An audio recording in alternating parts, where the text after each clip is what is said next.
What's the meaning of capitalistic?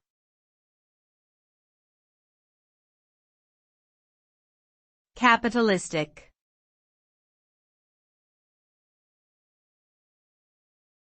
Capitalistic.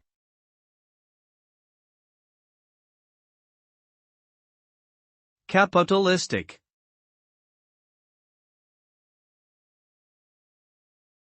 Capitalistic.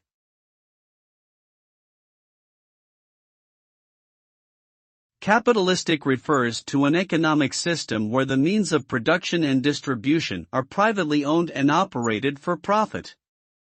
In a capitalistic society, individuals and businesses compete for resources, market share, and profits.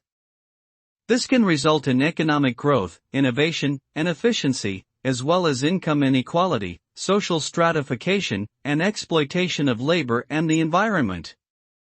The benefits and drawbacks of capitalism have been hotly debated for centuries, with proponents arguing that it promotes individual freedom and prosperity, while critics pointing to its inherent flaws and negative externalities.